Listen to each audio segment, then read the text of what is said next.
ఐదేళ్ల పాలనలో ప్రజలకు మంచి చేసినప్పటికీ వైఎస్ఆర్సీపీని ఆదరించలేదని ఆవేదన వ్యక్తం చేశారు వైఎస్ఆర్సీపీ నేత జక్కంపూడి రాజా. ఐదేళ్ల పాటు నిరంతరం ప్రజల కోసమే పనిచేశామని అన్నారు.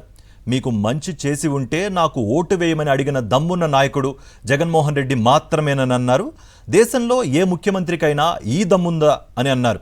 గెలిచినా ఓడినా జగన్ రియల్ హీరోనే అని, చివరి శ్వాస వరకు ఆయనతోనే ఉంటామని అన్నారు జక్కంపూడి రాజా. ఇన్ని లక్షల కోట్ల రూపాయలు ప్రజల సంక్షేమం కోసం ఖర్చు పెట్టినటువంటి ప్రభుత్వంగా అనేక చట్టాలు తీసుకొచ్చి పేదవాడికి ప్రభుత్వం బాధ్యతగా నిలబడాలి అనేటువంటి ఆలోచనతో పనిచేసినటువంటి ప్రభుత్వాన్ని కానీ ఈవేళ ప్రజలు మాకు అవసరం లేదు అని చెప్పి పక్కకి పెట్టారు అని అంటే ఖచ్చితంగా మారాల్సింది మా మైండ్ సెట్లు అనేటువంటిది స్పష్టంగా అర్థమవుతా ఉంది. నేను అనుకునేవాడిని గడిచిన 5 ఏళ్ళు ఏ రోజు కనీసం నా భార్యతో కానీ నా పిల్లలతో కానీ 10 నిమిషాలు కూర్చుని ప్రశాంతంగా మాట్లాడినటువంటి సందర్భం కూడా నిజంగా ఆలోచన చేస్తే ఒక్కటంటే ఒక్కటి కూడా కనిపించట్లే.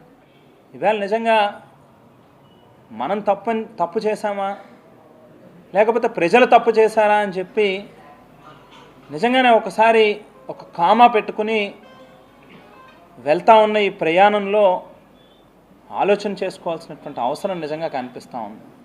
బహుశా రాజకీయాల్లో గెలుపోవటములు అనేది సహజంగా కనిపిస్తూ ఉండొచ్చు, కానీ ఈ స్థాయిలో ఈ రాష్ట్రంలో మంచి చేసినటువంటి నాయకుడు ముఖ్యమంత్రి 11 స్థానాలకి పరిమితం అవ్వడం నిజంగా పాపం ముఖ్యమంత్రి గారికి ఉన్నటువంటి కమిట్మెంట్ ఈ రాష్ట్రాన్ని ఏదో గొప్పగా చేయాలి, తండ్రికి మించిన పేరు తీసుకొచ్చుకోవాలని చెప్పి ఆయన పడినటువంటి తాపత్రయం ఒకే ఒక్క ఉదాహరణ చూడొచ్చు. ఆయన తాలూకా నమ్మకం ప్రజల పట్ల.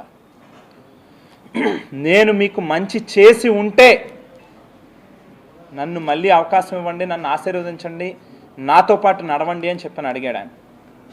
భారతదేశంలో ఏ ముఖ్యమంత్రి అయినా 5 ఏళ్ళు ప్రజలకి పరిపాలన అందించినటువంటి ఏ నాయకుడైనా అంత నమ్మకంగా అంత ధైర్యంగా ప్రజలకి మంచి చేయకపోతే నేను మీకు మంచి చేసి ఉంటేనే నాకు ఓటేయండి, నాతో నిలవండి అని చెప్పి అడిగేటటువంటి దమ్ముందా అని చెప్పని అడుగుతా ఉన్నా. ఈవేళ జగన్మోహన్ రెడ్డి గెలిచినా ఓడినా అతను నిజంగానే రియల్ హీరో. అతను వాస్తవానికి ఆయన మనసు కానీ ఆయన కమిట్మెంట్ కానీ నిజంగా భారతదేశంలో ఇతర ఏ ముఖ్యమంత్రిని కూడా మనం చూడము అనేటువంటిది వాస్తవమైనటువంటి విషయం. బట్ ఏది ఏమైనా సరే నా తల్లిదండ్రులు నాకు చిన్ననాటి నుంచి మాకు నేర్పిన పాఠాల ద్వారా ప్రజల కోసం పనిచేస్తాం. రాజశేఖర రెడ్డి గారి కుటుంబంతోనే ఆఖరి శ్వాస వరకు కూడా ఖచ్చితంగా నిలుస్తాం.